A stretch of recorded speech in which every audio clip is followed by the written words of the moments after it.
क्या आपने कभी सोचा है कि इतने बड़े बड़े डायनासोर जो करोड़ों साल पहले धरती पर राज करते थे, उनका जिक्र किसी धर्म ग्रंथ में क्यों नहीं मिलता? चलिए, इसे पूरे संतुलित और साफ तरीके से समझते हैं।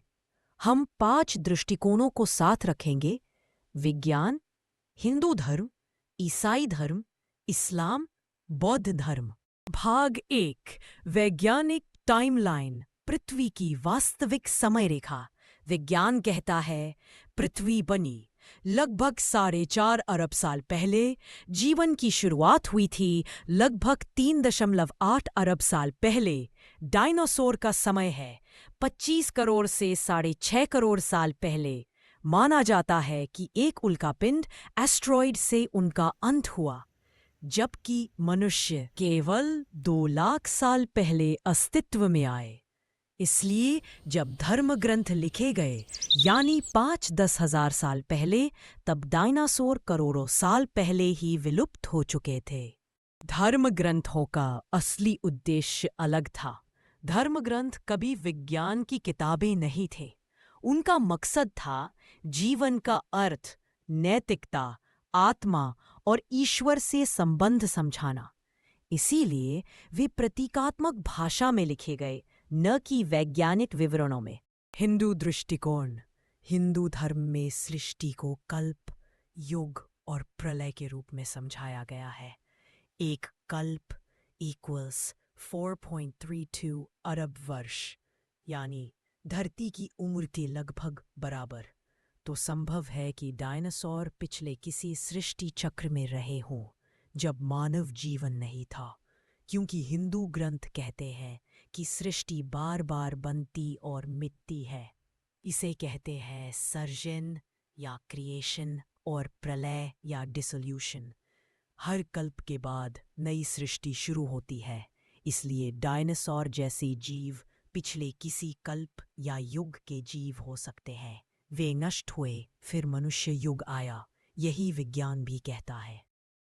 बौद्ध मत में ईश्वर द्वारा सृष्टि की बात नहीं है, पर यह कहता है कि ब्रह्मांड बार बार फैलता और सिमटता है, यानी सृष्टि के चक्र साइकिल्स चलते रहते हैं। बौद्ध धर्म कहता है ब्रह्मांड अनगिनत बार बनता और मिटता है। हर सृष्टि का अपना आरंभ, उत्कर्ष और अंत होता है, यानी पुनर्जन्म सिर्फ आत्मा का नहीं, पूरा ब्रह्मांड भी लेता है। ईसाई और इस्लामी दृष्टिकोण: बाइबल और कुरान दोनों कहते हैं ईश्वर ने सृष्टि को 6 चरणों या दिनों में बनाया। ये दिन असल में कालखंड है, यानी बहुत लंबे युग। बाइबल में लिखा है ईश्वर ने आकाश और पृथ्वी की रचना की।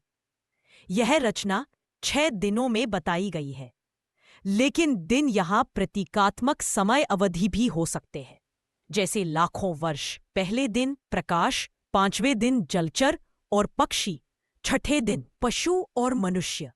तो डायनासोर संभवतः 5वें या 6ठे दिन की सृष्टि में आते हैं, बस उन्हें उस समय के मनुष्यों ने देखा नहीं, इसलिए नाम से उल्लेख नहीं है। कुरान कहता है उसने आकाशों और धरती को 6 अवधियों में बनाया। उसने हर जीव को पानी से पैदा किया। कुरान 24:45। 6 अवधियां भी लंबी समयावधियां एरास मानी जाती है। यह विचार भी विज्ञान से मेल खाता है कि जीवन की शुरुआत पानी से हुई। इस दृष्टि से डायनासोर पृथ्वी के शुरुआती जीवों में शामिल हो सकते हैं। निष्कर्ष: किसी धर्म ने डायनासोर का नाम से जिक्र नहीं किया, क्योंकि मनुष्य तब तक पृथ्वी पर थे ही नहीं। पर धर्मों की कथाएं समय के चक्र, जीवन के विकास और प्रलय सृष्टि के दोहराव की बात करती हैं, जो विज्ञान की एवोल्यूशन और एक्सटिंक्शन की अवधारणाओं से मेल खाती हैं। सरल शब्दों में विज्ञान बताता है कैसे सृष्टि बनी, और धर्म बताता है क्यों सृष्टि बनी। दोनों एक दूसरे के विरोधी नहीं, बल्कि 2 अलग आयामों से एक ही सत्य को दिखाते हैं। डायनासोर हमें याद दिलाते हैं कि सृष्टि हमसे कहीं ज्यादा पुरानी और रहस्यमयी है, और शायद अगले चक्र में कहानी फिर से शुरू होगी।